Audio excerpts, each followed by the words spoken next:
ሰላም ተማሪዎች እንዴት ናችሁ? ሰላም ናችሁ? እንግዲህ ዛሬም እንደተለመደው አዲስ ርዕስ ይዘን መተናል። ዛሬ ደግሞ አራተኛውን ርዕሰ ጉዳይ ይዘን እንመጣለን። አራተኛው ርዕሰ ጉዳይ ወይም የትምህርታችሁ አራተኛው ቻፕተር በዋናነት ኢቮሉሽን የተመለከተ ነው። ስለዚህ ስለ ኢቮሉሽን ዋና ዋና የሚባሉትን ነገሮችን የምንነጋገር ይሆናል ማለት ነው። So what is evolution for you? What do you know about evolution? ስለ ኢቮሉሽን ምን ታውቃላችሁ? ያ ብዙ ጊዜ ሰው ከዝንጀሮ መጣ ምናምን የሚባል ወሬ ነው የምናውቀው አይደለም? ሰው ከዝንጀሮ ነው የመጣው የሚባለውን ወሬ ያ ወሬ ከምን ምክንያት እንደዛ ሊባል ቻለ የሚለውን ነገር ሳይንቲስቶች ወይም እነዚህ ባዮሎጂስቶች ምን መረጃ ይዘው ነው እንደዛ ለማለት ያሉትን የሚሉትን በዋናነት የምናይበት ቻፕተር ነው ማለት። ስለዚህ ኢቮሉሽን ማለት በዋናነት የሰው ልጅም ይሁን ሌሎች ኦርጋኒዝሞችን አመጣጥን በተመለከተ የሚያሳይ ነው። So in definition አለው። ዴፊኒሽኑ አሁን ለምናወራው ነገር እንዴት ያለ ትርጉም ይሰጣል የሚለውን ነገር እንዴ ኢቮሉሽን is the change in genetic composition። ኢቮሉሽን ማለት genetic compositional change ነው ይላል። genetic composition ማለት ስለ ጄኔቲክስ ስትማሩ 11ኛ ክፍል ላይ ጄኔቲክስ ማለት ምን ማለት ነው? It is the study of heredity ከዘር ወደ ዘር ሊተላለፍ የሚችል ነገር ማለት። ምሳሌ እኛ የሰው ልጆች 23 ጥንድ ክሮሞዞሞች አሉ ወይም 46 አጠቃላይ ማለት ነው አይደል? ስለዚህ እያንዳንዱ ክሮሞዞም ላይ የኛን ማንነት የሚገልጹ ናቸው። ምን አይነት አይን፣ ምን አይነት ጆሮ፣ ምን አይነት አፍንጫ፣ ምን አይነት ደም፣ ምን አይነት ቀለም፣ ምን አይነት ቁመት ምናምን ይሄን ሁሉ ነገር የሚለዩ ማለት። ስለዚህ እነዚህ ጄኔቲክ ኮምፖዚሽኖች ምን ይሆናሉ ነው የሚለው ኢቮሉሽን ቼንጅ ይቀየራሉ። it is the change ቅየራ ነው። ምን ጄኔቲክ ኮምፖዚሽን ውስጣችን ያለው የክሮሞዞም ኮምፖዚሽን ወይም ኤኒ ኦርጋኒዝም ላይ ያለ ጄኔቲክ ኮምፖዚሽን መቀየር ነው ኢቮሉሽን። መቼ ካልን አሁን አይደለም፣ በርግጥ ድሮ ነው ተብሎ የሚታሰበው መቀየር። የት ጄኔቲክ ኮምፖዚሽን ኦፍ አ ፖፑሌሽን የአንድን ፖፑሌሽን ወይም የአንድን ማህበረሰብ ሊሆን ይችላል፣ እንስሳ ሊሆን ይችላል፣ ተክል ሊሆን ይችላል። ኤኒ ማለት እንዴት ነው የሚቀየረው ካልን ኦቨር አ ሰክሴሲቭ ጄኔሬሽን ከአንድ ጄኔሬሽን ሌላ ወይም ተተኪን ማለት ነው። በተከታታይ ጄኔሬሽኖች በጊዜ ሂደት የሚመጣ ለውጥ ማለት በአንድ ጊዜ አይደለም ለውጡ የሚመጣው። በኢቮሉሽን ሐሳብ መሰረት ለውጡ የሚመጣው ከጄኔሬሽን ወደ ጄኔሬሽን ከጄኔሬሽን ወደ ጄኔሬሽን ከጄኔሬሽን ወደ ጄኔሬሽን ማለት። እንዴት በምን ምክንያት ይከሰታል ካልን አንደኛው ሊሆን የሚችለው ሚዮሲስ ነው። ሚዮሲስ ታስታውሳላችሁ? ኖት ማይቶሲስ፣ ሚዮሲስ። ሚዮሲስ ምንድነው ያልነው 11ኛ ክፍል ላይ? ሚዮሲስ ማለት it is formation of gamete cell። ሚዮሲስ ለጋሜት ሴል ነው አይደል? ጋሜት ሴል። ስለዚህ ለጋሜት ሴል ጊዜ ሚዮሲስ እንላለን፣ ማይቶሲስ ግን አይደለም። ስለዚህ ለጋሜት ሴል ጊዜ ምን አለን? ሚዮሲስ አለ። ሌላው ሃይብሪዳይዜሽን ነው፣ ማዳቀል። በመዳቀል ምክንያት አዲስ ጄኔቲክ ኮምፖዚሽን ሊመጣ ይችላል። ምሳሌ የፈረስና የአህያ ድቅል ምን ይፈጥራል? በቅሎ አይደል? አሁን የበቅሎን ጄኔቲክ ኮምፖዚሽን በምናይበት ሰዓት ላይ ከአህያም አይደለም ከፈረስም አይደለም፣ የራሱን የሆነ አዲስ ጄኔቲክ ኮምፖዚሽን ብሎ ማሰብ እንደማለት። ዛዘርዋን ናቹራል ሴሌክሽን በተፈጥሮ ሴሌክሽን ምድር የሚመቻትን ትመርጣለች ተብሎ ይታሰባል ድሮ። ስለዚህ ምድር የሚመቻትን በምትመርጥበት ሰዓት ላይ የምትፈልጋቸውን እየመረጠች በምትሄድበት ሰዓት ላይ የሚመረጡት ኦርጋኒዝሞች ከዛ ኔቸር ጋር አዳፕት ለማድረግ ወይም ለመመሳሰል ሲሉ ምን ያደርጋሉ?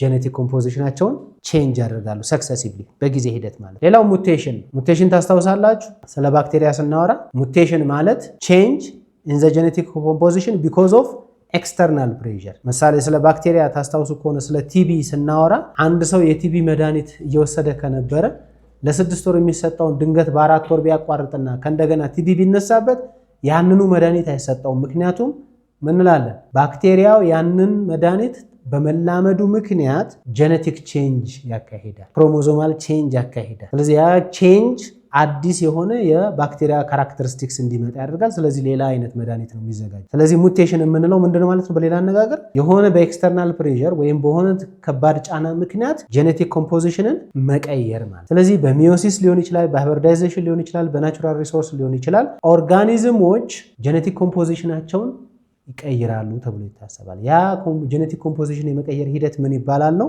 ኢቮሉሽን ይባላል። ስለዚህ ይሄንን ዴፊኒሽን ነው በደንብ በኋላ ላይ ኤክስፕሌን ለማድረግ የምንሞክረው። ስለዚህ ስለ ኢቮሉሽን ስናወራ አንዱ መጀመሪያ የሚነሳው ነገር ቲዮሪስ ኦፍ ኢቮሉሽን ኦፍ ላይፍ እንዴት መጥ እዚህ ምድር ላይ ህይወት ያለው ነገር ከየት መጥ ብለን በምንልበት ሰዓት ላይ ህይወት ያላቸው ነገሮች የመጡበት ምክንያት ብዙ ነው ተብሎ ይታሰባል። ወይም ሰዎች ብዙ አይነት ሐሳብ ነበራቸው። አሁንም ድረስ ህይወት ከየት መጣች የመጀመሪያው ህይወት ከየት መጣች ሲባል ሳይንቲስቶች ስቲል መመለስ ያቃታቸው፣ ነገር ግን በተለያየ ጊዜ ላይ የተለያየ አይነት ቲዮሪዎችን ፕሮፖዝ አድርገዋል።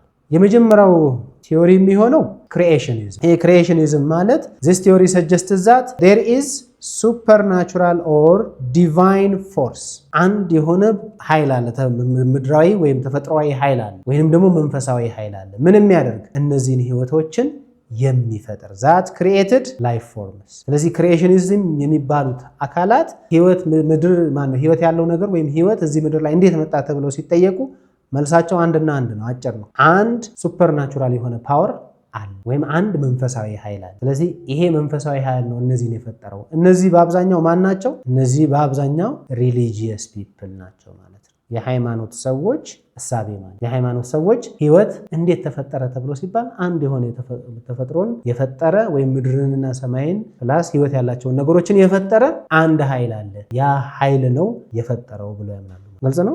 እነዚህ ስለዚህ ህይወት ከየት መጣ ለእነዚህ ሰዎች ፈጣሪ ነው የፈጠረው የሚለው እንደማለት። ሌሎኞቹ ሁለተኞቹ ደግሞ ስፖንታኒየስ ጀነሬሽን ነው ህይወት የመጣው በስፖንታኒየስ ጀነሬሽን ነው ብሎ የሚያምኑ ደግሞ አሉ። ምንድነው ይሄ ስፖንታኒየስ ጀነሬሽን ብለን ካለን this theory suggests that life evolves from non living things spontaneous። የእነዚህ ሰዎች ደግሞ እሳቤ ህይወት ያለው ነገር የሚመጣው ህይወት ከሌለው ነገር። ስለዚህ የእነዚህ ሰዎች እሳቤ ህይወት ያላቸው ነገሮች ህይወት ከሌላቸው ነገሮች በሆነ ወቅት ላይ ይነሳል። ይሄን ለማለት ምን አነሳሳቸው ብለን ካለን በተለይ በድሮ ጊዜ እንደ አሪስቶትል ጊዜ ማለት ነው ስጋ የሆነ ቦታ ላይ ተቀምጦ ከአንድ ከሁለት ከሶስት ቀን በኋላ ብታዩት ስትመጡ ውስጡ እጭ ታያላችሁ። እጭ ማለት ይሄ ልክ እንደ ምንድነው አባጨጓራ የሚመስሉ ሆኖ በጣም ትንንሽ የዝንብ ማለት ምናልባት የዝንብ እድገት ወይም የኢንሴክት እድገት ታስታውሳላችሁ። ኤግ፣ ላርቫ፣ ፑፓ፣ አደልት ተብሎ ነው የሚካሄደው አይደል? ስለዚህ ከኤግ ቀጥሎ ያለው ማን ነው? ላርቫ።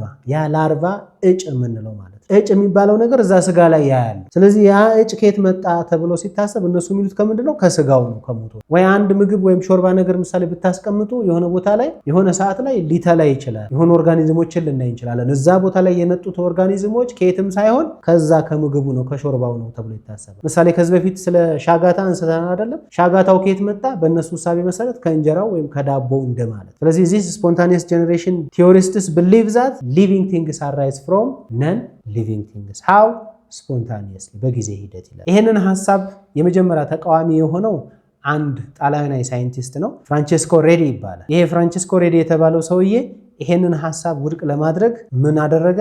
he did experiment ሰራ። ምን አደረገ? ይሄ he covered and uncovered jars with fresh meat ስጋ መጣና ጃር ውስጥ ከተተ። አንዱን ሸፈነው አንዱን ክፍተታው ዘን በጊዜ ሂደት ምንድነው ያየው? ይሄ ሰውዬ maggots were observed inside the uncovered jar while there were no maggots on the covered one። በሸፈነውን በሚያይበት ሰዓት ላይ ምንም ነገር ማጎት የላቸውም። ያልተሸፈነው ክፍቱ ላይ ግን ማጎቶች ወይም ይሄ ቅድም ያልኩት እጭ የሚባለው ወይም ላርቫ ወቻየው የዝንብ ላርቫ ምንላቸው። ስለዚህ እሱ ምን አለ? እኔው እንደዚህ ጋር እንደምታዩት እጮቹ የመጡት ክፍት በሆነው ላይ ነው፣ ዝግ በሆነው ላይ አልመጣም። ስለዚህ ክፍት የሆኑት ላይ ሊመጣ የሚችለው በሆነ ምክንያት መጣው ነው እንጂ ከስጋው አይደለም የሚል ነገር ሐሳብ ይዞ ተነሳ ማለት ነው። ይሄንን ሐሳብ ይዞ መጣ፣ ይሄንን ሐሳብ አቀረበ። ስቲል ግን ሰዎች የሱን ነገር ለመቀበል ብዙም ፍላጎት አላሳዩ። ምክንያቱም እነሱ ይሄ ኢቮሉሽኒስት የሚሉት ምንድነው? አይ ያንን ነገር በመሸፈንህ ምክንያት የሆነ ነገር አጉድለህባቸው። ምሳሌ አየር እንዳይገባ አድርገሃል። አየር ባለመግባቱ ደግሞ ህይወት ያላቸው ነገሮች አየር ስለሚፈልጉ አየር ባለማግኘታቸው ምክንያት መነሳት አልቻሉም አይነት ሐሳቤ ማለት። ስለዚህ ይሄ ነገር ቀጠለ አሁንም ሌሎች ሰዎችም ጋር ማለት። ስለዚህ እሱ ምንድነው ያደረገው ካለን ይሄን እዚህ ጋር እንደምታዩት ይሄንን አንዱን ጃር ክፍት አደረገ፣ አንዱን ሸፈነው፣ ሁለቱን ሸፈነ። ልዩነቱ ምንድነው? ይሄኛውን በብረት ነገር ነው የሸፈነው፣ ይሄ ደግሞ ወንፊት ባለው ነገር ነው የሸፈነው። ወንፊት ሆኖ በጣም ጥቅጥቅ ባለ ይሄ ጎዝ የሚባለው ታውቁታላችሁ አይደል? ይሄ እንደ ፋሻ የሚመስለው በሱ ነው የሸፈነው። ስለዚህ ይሄ ጎዝ የሚባለው ነገር ላይ እዚህ ከላይ ላይ እንደምታዩት ማጎቶችን አየ፣ እዚህኛው ላይ ደግሞ ውስጥ ገብቶ አየ። ዝንቦችም አሉ ማጎቶችም አሉ። ስለዚህ እዚህ ላይ የገቡበት ምክንያት ክፍት ስለሆነ ነው የሚል ነው። እዚህ ጋር ደግሞ ያልገባው ዝግ ስለሆነ ነው። ስለዚህ ዝግ የሆኑት ላይ እነዚህ ነገሮች ከሌሉ እነዚህ ሊቪንግ ቲንግሶች ሊመጡ የሚችሉት ከሌላ ቦታ ነው እንጂ እናንተ እንደምትሉት ከስጋ ወይም ከነን ሊቪንግ ቲንግስ አይደለም ለማለት ሞከረ የፍራንቼስኮ ሬዲ። ሰዎች ግን አልተቀበሉትም። ምክንያቱም ይሄንን በመዝጋት ምክንያት ኦክሲጅን አሳጥታቸዋል። የሆነ መግባት ያለባቸው ነገሮች እንዳይገቡ ስላደረግ እንቅስቃሴ ስለገደብክባቸው ያንተን ነገር አንቀበልም አሉ። እንደውም ይሄንን ነገር ለማጣጣል ሌሎች ሰዎችም ተነሱ። ምሳሌ ጆን ኒድሃም የሚባል እንግሊዛዊ ሳይንቲስት ይሄንን ፍራንቼስኮ ሬዲን ሐሳብ ለመቃወም ምን አደረገ? ሌላ የራሱን ኤክስፐሪመንት ይዞ መጣ። ምን ለማድረግ? to prove spontaneous generation የሚባለው ነገር ትክክል ነው አለ። ህይወት ያላቸው ነገሮች የሚመጡት ህይወት ከሌላቸው ነገሮች ናቸው ብሎ ለማለት የራሱን ሐሳብ ይዞ መጣ። ስለዚህ ምን አደረገ? ኤክስፐሪመንት ለመስራት ሞከረ። ምን አደረገ? he boiled ሙተን ብሮዝ ኤንድ ታይትሊ ሲልድ ዘ ፍላስክ እንትን አደረገ። ምንድነው ይሄ ብሮዝ ማለት? ሾርባ ማለት። ሾርባን አፈላና ምን አደረገ? ከላይ በደንብ አድርጎ ሸፈነው። he observed a cloudy flask containing microorganisms concluding spontaneous generation። ስለዚህ ይሄ ምን አደረገ መሰላችሁ? ይሄን ሾርባውን አፈላና ሾርባውን ሸፈነውና ከዛ ዝም ብሎ ማየት ጀመረ። በሚያይበት ሰዓት ላይ የሆነ ሰዓት ላይ ምን ማየት ጀመረ? ክላውዲ ነገር አየ። ይሄ ደመናማ የሚመስል ነገር የት? ፍላስኩ ውስጥ የሸፈነው ሾርባ ሰራ፣ ከደነው፣ ከዛ አስቀምጦ ማየት ጀመረ። በሚያይበት ሰዓት ላይ የሆነ ሰዓት ላይ ክላውድ መፍጠር ጀመረ ውስጥ። ይሄ እንፋሎት የምንለው ማለት ነው። ምሳሌ በደመና ታክሲ ውስጥ ወይም የሆነ ነገር ላይ ስትሄዱ የሰው እንፋሎት ምን ያደርገዋል? መስታወቱ ላይ የሆነ ክላውዲ ነገር የጨለምለም ያደርገዋል፣ ደመናማ የሚመስል ነገር ያደርገዋል። ስለዚህ ያ ክላውድ ከየት መጣ? ለሱ ሳቢ ያ ክላውድ የመጣ ኦርጋኒዝሞቹ እየተነፈሱ ስለሆነ ነው። ስለዚህ እዛ ሾርባ ውስጥ አፍልቼው የሞተ ነገር ኖሮ ሳለ እንዴት ኦክሲጅኑ መጥቶ እነዚህ እንስሳቶች ወይም ኦርጋኒዝሞች እንስሳት ሳይሆን ትንንሽ ኦርጋኒዝሞች ከየት አመጡት ይሄንን ክላውድ? ስለዚህ እዛ ከሞተው ነገር ውስጥ ምን ተፈጠረ ነው እያለ ያለው እሱ። በስፖንታኒየስ ጀነሬሽን ምክንያት ኦርጋኒዝሞች ተፈጥረዋል ብሎ እንዲያስቡ ዘንዋት አይ ይሄማ ልክ አይደለም በሚል ደግሞ የኒድሃምን ሐሳብ ደግሞ ለመቃወም ማን መጣ? ላዛሮስ ፓሌንዚኒ የሚባል ሌላ ጣሊያናዊ ደግሞ መጣና ኖ ኒድሃም አንተ የሰራው ነገር ልክ አይደለም። ምክንያቱም አንተ ያንን ነገር አፍልተኸው ሊሆን ይችላል። ስታፈላው ግን ምን ያህል ሙቀት ሰጠኸው? የሰጠኸው ሙቀት እዛ ውስጥ ያሉትን ሙሉ ኦርጋኒዝሞችን አልገደለም ወይም አላጠፋም። ስለዚህ የተወሰኑ ህይወት ያላቸው ነገሮች በአንተ ሙቀት ስላልጠፉ እነዛ በሙቀት ምክንያት ያልጠፉትን ማይክሮ ኦርጋኒዝሞች እዛ ውስጥ ስለነበሩ ነው በሚል እሳቤ ላዛሮስ ፓሌንዚኒ ደግሞ የሱን ሐሳብ ለማጥፋት የራሱን ኤክስፐሪመንት መስራት ጀመረ። ስለዚህ የራሱን ኤክስፐሪመንት ሲሰራ ምን ማድረግ ጀመረ? ላዛሮስ ፓሌንዚኒም ደግሞ እንደዛው ምን አደረገ? አፈላው ማለት ምን አፈላ? ይሄ የብሮዝ ወይም ሾርባውን ማለት ነው። ሾርባውን ከ3 እስከ 4 ሰዓታት ያህል አፍልቶ ከዛ በኋላ ከደነና አስቀመጠ። ከዛ ምንም አይነት ኦርጋኒዝም አልታየ። በዛ ሂደት ውስጥ ምንም አይነት ኦርጋኒዝም ካልታየ ስለዚህ ምን አለ ማለት ነው? እናንተ የምትሉት ስፖንታኒየስ ጀነሬሽን የለም። ስለዚህ ኒድሃም ምንም እንኳን ሾርባ አፍልቶ ቢሆንም ያደረገው ያፈላው ግን ለአጭር ሰዓት በመሆኑ ምክንያት ውስጥ ያሉት ሙሉ ኦርጋኒዝሞች አልሞቱም። ስለዚህ ለዛ ነው ያ ክላውዲ ነገር ያየ ነው ብሎ ላዛሮስ ፓሌንዚኒ ደግሞ ምን አደረገ? ረዥም ሰዓት አፍልቶ ከድኖ እስቲ አሁን እዚህኛው ላይ ክላውዲ ይታያል ወይ ብሎ አሳያቸው። የሚታይ ነገር የለም፣ ክላውዲ ነገር የለም፣ ምንም የሚመጣ አዲስ ነገር የለም። ስለዚህ አንተ የምትለው ነገር ልክ አይደለም ወደሚል ሐሳብ መጣ። የማን? የላዛሮስ ፓሌንዚኒን ሐሳብ ተቃወመው ማለት ዘንድ ይሄ ነገር አሁንም እንትን አላለ፣ ጡዘቱን አላቆመም። ሌሎች ደግሞ ሳይንቲስቶች ምን ማለት ጀመሩ? ኖ አንተ ለላዛሮስ ፓሌንዚኒ ማለት ነው አንተ የምትለው ነገርማ አይሆንም፣ ምክንያቱም አንተ ደግሞ ኦቨርሂት አድርገኸዋል፣ ከሚገባው በላይ አፍልተኸዋል፣ ከሚገባው በላይ አቃጥለኸዋል። ስለዚህ ለህይወት አስፈላጊ የሚባሉት ነገሮች በሙሉ ተቃጥለዋል፣ ወይም በእኛ ቋንቋ ምንድነው የምንለው? አሳረረኸዋል፣ አርረዋል። በቃ ትርጉም አልባ ወይም ጥቅም አልባ እንዲሆን አድርገዋል። ያረረ ነገር ላይማ እንዴት ብሎ ህይወት ያለው ነገር ሊመጣ ይችላል የሚል ነገር መጣ ማለት ዘንዋት አናዘር ሳይንቲስት መጨረሻ ላይ ይሄ የስፖንታኒየስ ጀነሬሽን ሐሳብ ሙሉ ለሙሉ ውድቅ እንዲሆን ያደረገው ማን ነው? ሉዊስ ፓስቸር የምንለው ፈረንሳዊ ሳይንቲስት ነው። ይሄ ሉዊስ ፓስቸር የምንለው ፈረንሳዊ ሳይንቲስት የነዚህን ሐሳብ ለማድረግ ሲል ለመቃወምና ትክክለኛ ሐሳብ ለማምጣት ሲል የራሱን የሆነ ኤክስፐሪመንት ሰራ። ስለዚህ it was Louis Pasteur that finally succeeded in disproving spontaneous generation። spontaneous generation የሚባለው ነገር ልክ አይደለም፣ ህይወት ያለው ነገር ህይወት ከሌለው ነገር አይመጣም የሚል ሐሳብ ለማምጣት እሱ መጣና የራሱን ኤክስፐሪመንት ሰራ። ምን አደረገ? he used a swan-necked or twisted neck ፍላስክስ ማለት ይሄ እሱ ደግሞ ለላቦራቶሪው እንዲጠቅመው ምን ማድረግ ጀመረ? እሱ ስዋን ሼፕድ ወይም ይሄ እንዲ ትዊስትድ ወይም ጥምዝምዝ ያለ አንገት ያለው ምንድነው ይባላል? ፍላስክ። ይሄ ላቦራቶሪ መስሪያ ምንድነው መሳሪያ ማለት ወይም ብልቃጥ ምንለው ፍላስክ ማለት ብልቃጥ ማለት። ብልቃጡ ግን ምንድነው? አፉ አካባቢ ላይ ትዊስትድ ነው፣ ጥምዝዝ ያለ ነው። ስለዚህ ጥምዝዝ ያለ ፍላስክ በመጠቀም ምን አደረገ? እዛ ውስጥ ልክ እንደሌሎቹ ሁሉ ሾርባ ሰራና አስቀመጠ ማለት። ከዛ እውነት ከዚህ ሾርባ ውስጥ ህይወት ያላቸው ነገሮች ይወጣሉ ወይ የሚለውን ነገር ለማየት ማለት ነው። ስለዚህ ሲጠቀም የተለያየ ማለት ነው ያደረገ የተለያዩ ፍላስኮችን አደረገ። ብዙ ነው፣ አንድ ብቻ አይደለም፣ ብዙ ፍላስኮችን አደረገ። ሁሉም ግን ምንድናቸው? አንገታቸው ጥምዝ የሆነ ፍላስኮችን በኋላ በሰል እናየዋል አደረገና ይሄ ሾርባውን አፈላና እነዛን ነገሮችን አስቀመጠ። ማይክሮ ኦርጋኒዝም couldn't reach the broth instead observed at ዘ ትዊስት ኦፍ ዘ ኔክ። ከዛ በኋላ ምንድን ያደረገው ይሄ አንገቱ ጥምዝ ይሁን አየር አይገባም እንዳይባል አየር ይገባል፣ ምክንያቱም አልሸፈነውም፣ ጥምዝ ነው እንጂ ያደረገው። ስለዚህ አየር ይገባል። ከታች ሾርባው ላይ የሚመጣ ምንም አይነት ማይክሮ ኦርጋኒዝም ማየት አልቻለም። ይልቅ እያየ ያለው ምን ሆነ? ማይክሮ ኦርጋኒዝም የተጠማዘዘ በጥምዟ ቦታ ላይ ብቻ ማይክሮ ኦርጋኒዝሞች መታየት ጀመሩ። ስለዚህ ለምንድነው ሾርባው ላይ የማይታየው? ለምንድነው እዚህ ጥምዝ ላይ የታየው? ስለዚህ ጥምዙን አልፎ ሄዶ ሾርባ ውስጥ ለመግባት ተቸግረዋል ማለት ነው የሚል እሳቤ ያመጣ እሱ። if the neck is to be broken microorganism will be observed in the broth። ነገር ግን ያን ይሄ ጥምዝ ያለውን አንገቱ ላይ ሰብሮ አስወጥቶ ሲሰብረው ግን ምን ሆነ?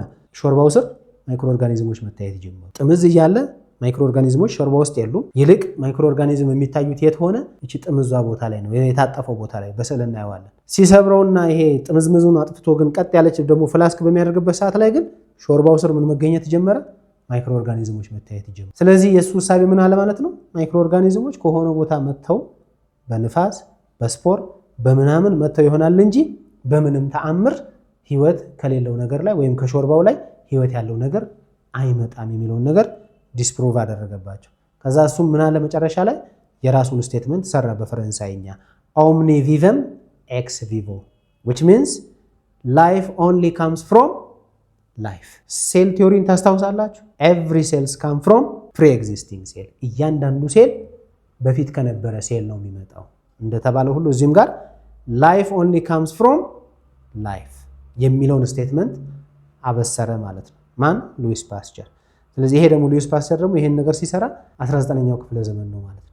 ከዛ በፊት በነበሩት ረጅም ዓመታት ግን ሰዎች ስቲል ስፖንታኒየስ ጀነሬሽን ተቀብሎ የመሄድ ሂደት ነበረ ማለት ነው። ስለዚህ ምንድነው ያደረገው? ይሄው እዚህ ጋር እንደምታዩት እንዲህ አይነት ኔክ ነው የተጠቀመው ማለት። ስለዚህ እዚህ ጋር እንደምታዩት ይሄ ጥምዝ በመሆኑ ምክንያት ክፍት ነው። እዚህ ውስጥ ሾርባ አለ፣ አሙቆታል። እዚህ ውስጥ ማይክሮ ኦርጋኒዝም እንዳይኖር አፍልቶታል። ዘን ይሄን ነገር እንደዚህ አቆየው፣ አየው፣ ለውጥ የለውም፣ አየው፣ ለውጥ የለውም። ምንም አይነት ማይክሮ ኦርጋኒዝም ይልቅ ማይክሮ ኦርጋኒዝም የሚታዩት በአብዛኛው እዚህ አንገት አካባቢ ላይ ነው፣ ይሄ ኔክ አካባቢ ላይ ነው የሚታዩት። ከዛስ ምን አደረገ? ይሄንን እስቲ ልስበረው ብሎ ሰበረው። አንገቱ ላይ ቅድም እንዳልነው ሲሰብረው ማይክሮ ኦርጋኒዝሞቹ በቀላሉ አክሰስ ማድረግ ቻሉ፣ ገቡና እዚህ ጋር እንደምታዩት ማይክሮ ኦርጋኒዝሞች በደንብ ውስጥ ገቡ ማለት። ሌላው ደግሞ ምን አደረገ? ይሄንን እንደዚሁ አፈላና ቲልት አደረገው፣ ትንሽ ገደድ አደረገው። ስለዚህ ሾርባው እዚህ ጋር አካባቢ ላይ እንዲመጣ ሾርባውን እዚህ ጋር አድርጎት ትንሽ ቆይቶ ሲመልሰውና ቀጥ ሲያደርገው እዚህ ጋር የነበሩት ማይክሮ ኦርጋኒዝሞች ወደ ውስጥ የመግባት እድል አገኙ። ከምን? ከሾርባው ጋር አብሮ። ከዛ እዚህ ጋር አብሮ ማይክሮ ኦርጋኒዝሞች ማደግ ጀመሩ ማለት። ስለዚህ እነዚህ ማይክሮ ኦርጋኒዝሞች ከሆነ ቦታ መጥተው ለመግባት ጫፉ እዚህ ጋር ገቡ፣ ወደ ላይ ሄደው እንደዚህ ገብተው እዚህ ውስጥ መግባት አቅቷቸው። ስለዚህ ሊሆን የሚችለው ከዚህ ከብሮዝ ወይም ከሾርባው ስር ህይወት ያለው ነገር በቅሏል የሚለው ነገር ተቀባይነት የለውም። ሊሆን የሚችለው ህይወት ያላቸው ነገሮች ከሆነ ቦታ መጥተዋል። ማን ይዟቸው መጣ? ኤኒ ንፋስ ሊሆን ይችላል፣ ሌላ ኦርጋኒዝም ሊሆን ይችላል፣ የመሳሰሉት እንጂ በምንም ተአምር ከሾርባው ስር ህይወት ያለው ነገር አይወጣም በሚል እሳቤ የነዚህ አሪስቶትል ኦር ስፖንታኒየስ ጀነሬሽን እምነት ተከታይ የነበሩትን ሰዎች በሙሉ ሐሳባቸው ፉርሽ ሆነ ማለት። ስለዚህ ቲዮሪስ ኦፍ ኢቮሉሽን ስናወራ የመጀመሪያው ማንን አለ? ክሪኤሽኒዝም ነው። ህይወት ያለው ነገር አንድ ፈጣሪ ፈጥሮታል ብለው የሚያምኑ ሪሊጂየስ ፒፕል አሉ። ሁለተኛው ነገር ደግሞ ኖ ህይወት ያለው ነገር የመጣው ህይወት ከሌለው ነገር ብለው የሚያምኑ ሰዎችም ነበሩ። እነዛ ግን በእነዚህ ሰዎች አማካኝነት ቶታሊ ዲስፕሩቭድ ሆነ ማለት